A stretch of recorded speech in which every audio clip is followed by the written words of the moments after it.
acres in this block. It was bought up by the Woods and Forests. That's why you've got issues of pines sitting around, which of course got cleaned up in Ash Wednesday.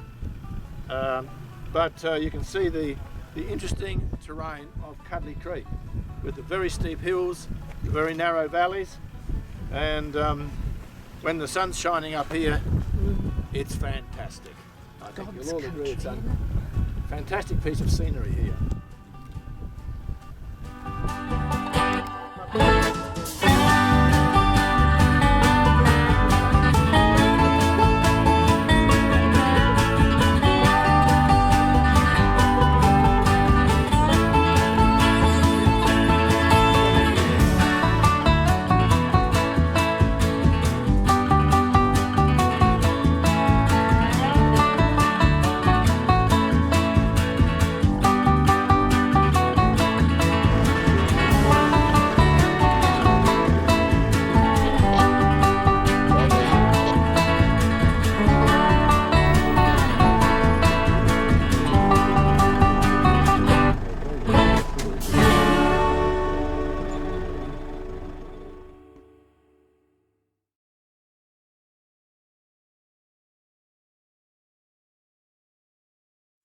In about the 1850s, Susanna Hannaford came to Australia.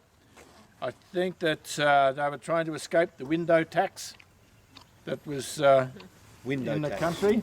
What's a window tax? Tax on windows. When you had windows in your house, you were taxed on the windows. In the UK, yeah. Anyway, she came to Australia with her 4 sons.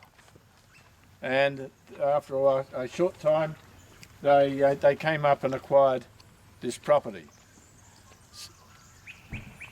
William, her eldest son, later on, built this house, which is called Hatchlands. And I would have loved to have come up the valley and you could come right past it, but we can't do that. But it really is one of those houses that are quite unique that we see around. The ones that I can think of is not far over the hill is Ludwig House, which was built by the South Australian Company. Sorry, I've got my back for you. That's right. And of the same sort of design, the 2-storey. There's another one, Dunn's at Charleston, and I think there's another one down Cherry Gardens way. It fell into ruin, and a fellow got hold of the ruins and re-established, Wolfgang, can't think of his surname, and he rebuilt the place. He managed to get the foundation stone from a masonry place in Adelaide, and he rebuilt the place. Ash Wednesday came along, and that's what's devastated many of these forests, because it's just a small section in the middle of the forest nowadays, and he managed to save it. There was some damage to the stables and a few other things, but by and large, he managed to sustain it. Had a very, very historical house of that unique style of gentry of the olden days. So there you are. What year was it built again? What year? I think it might have been built in about the 1850s. But Thereabouts. Yeah, thereabouts.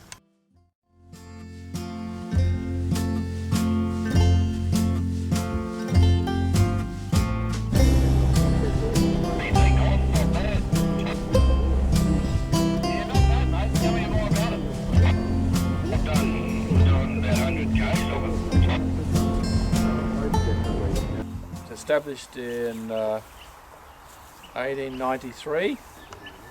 A private company built all this, and it wasn't going too well, and the government took it over in 1894.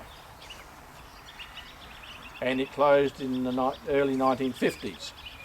It's the gold battery, and so gold was brought in from a number of places, and you'll see in a minute, you'll be able to stroll around. There's the battery that's still sitting there.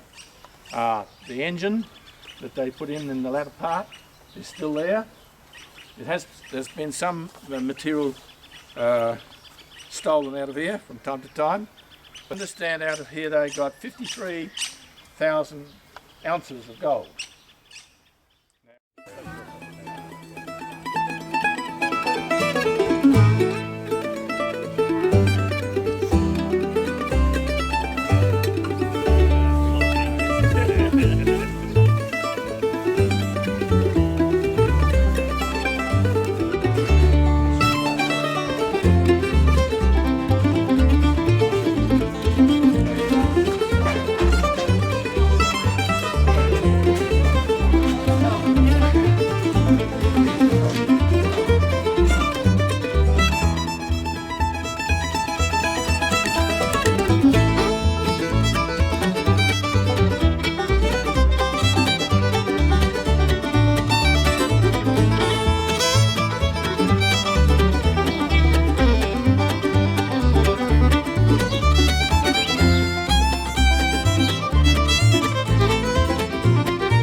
Harrogate has, like Cuddly Creek and probably like Lenswood, had significant families in the past and of the future.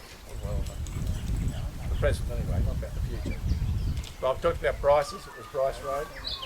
This property used to be owned by the Bryce's, and you would have noticed as we came in, on the gate there's T's. Everyone noticed that? Yes. Okay. This was the T's homestead once. And so they owned, I'm not quite sure how much they owned here, they owned a parcel of land here.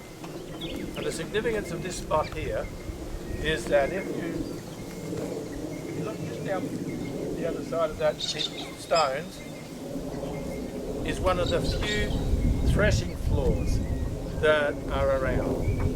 And so the T's, I'm not quite sure where they grew their wheat, but some of the better pieces, and they'd bring their wheat down and throw it on this paved area. I mean, obviously, that was 160, 170 years ago.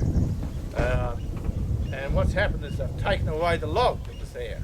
There used to be a big gum log shaped in a cone, so that the horse would pull the cone around and thresh the wheat.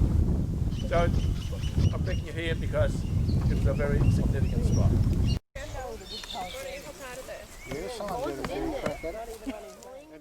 Slide, or it's on a creek. Yeah, that'd be great. Isn't it sad how it's just people like that? Yeah.